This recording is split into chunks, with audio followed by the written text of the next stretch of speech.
walk us through that strip play with you and Fred Davis? Just what did you see on that play, and just walk us through that.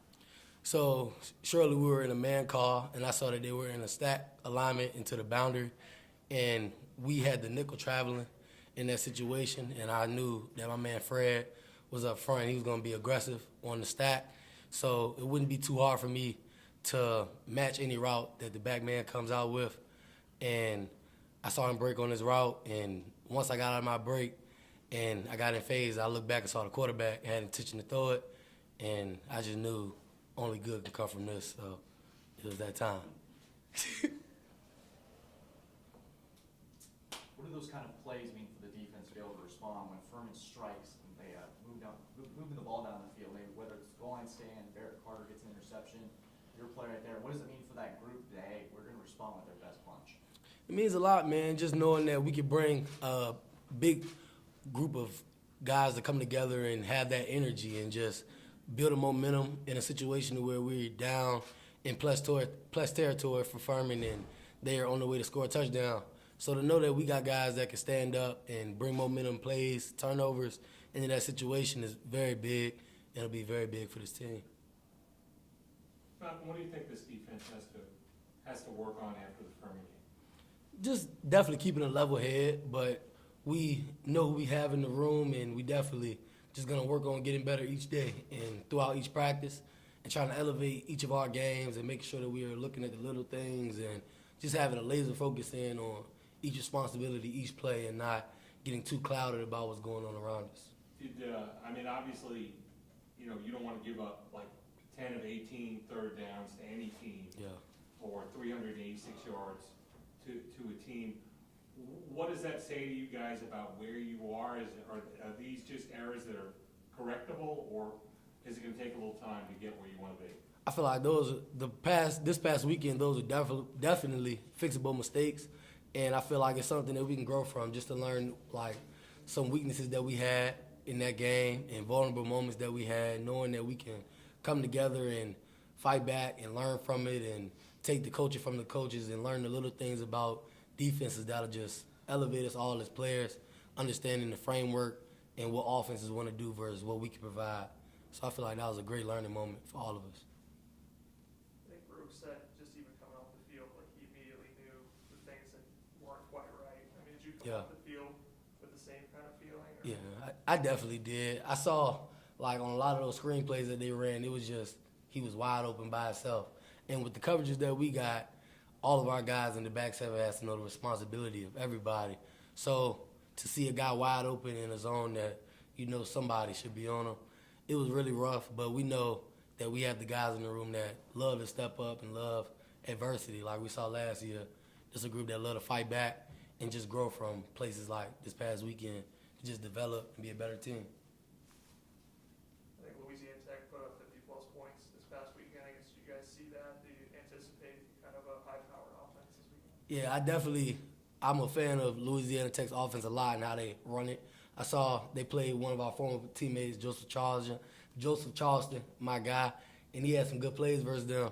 And we plan on making some also. Like, we just want to come out there and make sure that we have a great focus for this game and that we understand that this is the next game and that's our biggest game.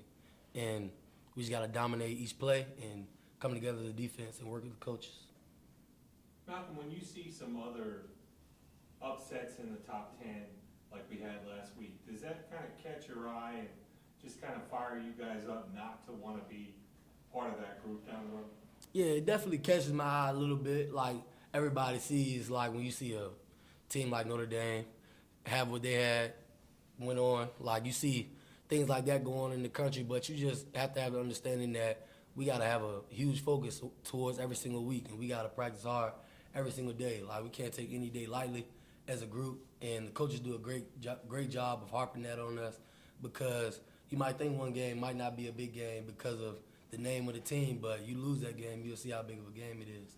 And, like, everybody just has to learn from the things that's going on around us, like, in the country, and just try to make sure that we having a great focus to what we're doing. How is the secondary kind of bonded together? You lost a couple of really good players from last year, but how's this maturing and melding process for you guys going? I feel like it's been really good. It's a great level of maturity across our group.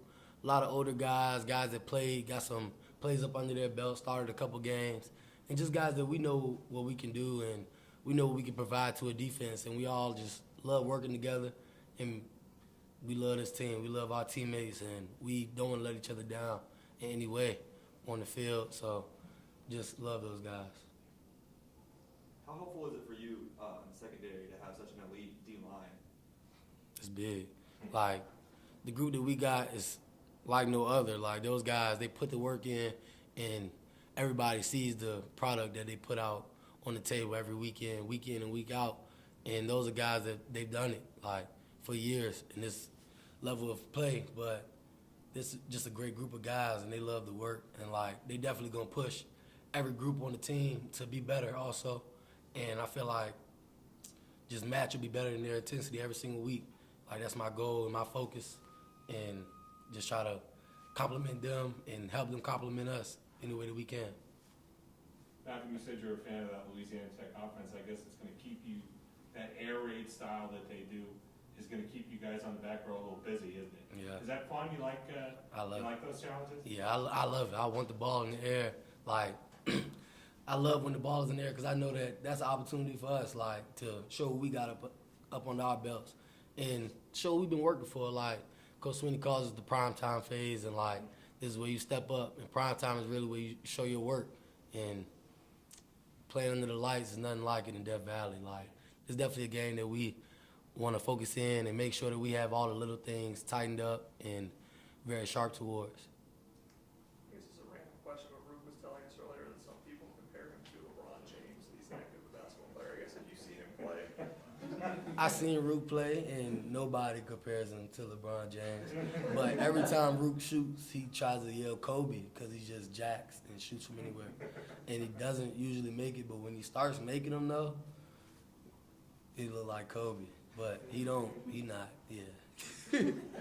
Not Kobe Pace, right? Nah, Kobe Bryant. Kobe Pace got the left hand, though. He pretty good at shooting. Yeah. He pretty good. Who's the second best? Nate Wiggins, first best me. Ooh, well, it might be EJ. I think Cole Turner's pretty good. Ooh, I forgot about Cole. Yeah. Cole got here in the summer, and he showed he could really hoop better than probably 95% of the roster. But he got some hops on him, too. Like, he get up to the rim like it's nothing. Yeah. I guess what are you like as a hooper? I guess what's your go-to? I feel like I'm a great leader on teams. I love to shoot. I love to facilitate also. I compare myself a lot to like a Derrick Rose mixed with like an Allen Iverson. But like, I don't know, like the competitive edge I bring to the court, to the field, I feel like it's unmatched. And I feel like you need a guy on your team that's going to always just push everybody, bring the energy, and put his best on the table anytime he can. So I feel like on the basketball court, I do what I got to do. Any questions from Zoom for Malcolm? Yeah, Malcolm, Trevor from CUTigers.com. You played for the same high school as Kayvon Wallace. He was also a very versatile player like you are. How much of a factor did he play in your recruitment, and do you still keep in touch with Kayvon? Yeah, I definitely still keep in touch with Kayvon on a weekly basis. Like, that's like my brother. And we knew each other for some good years now. And I feel like, can you repeat the question again? Yeah, how much of a role did he play in your recruitment? Kayvon played a huge role in my recruitment also. Him and his family, like seeing them go through the process of being Clemson Tigers and him harping on me about how I know that this is a great place and that this is really the place for me, but him harping like the things that they can bring outside of football for you and like the intangible wealth that the coaches bring to the table and like their care for you outside of the game is unmatched. You won't find anywhere like that in the country really, where you have a group of guys that have a strong love for each other and really never want to give up on each other, but you have staff members that match that energy also and put belief in you and try to help you sharpen yourself to be the best man every day. Thanks a lot, Malcolm. Thank you. Anybody else for Malcolm? Malcolm, as you go through the building here, you go back in there, everything's designed around, I mean, to the outside, it looks like everything's designed around competition. Yeah. You all get that as players, the way that Coach Sweeney's kind of designed this to kind of keep you folks focused in everything you all do? Yeah, I feel like Sweeney does a great job with keeping things on the wall that just help us have a fresh mind and keep the main thing really.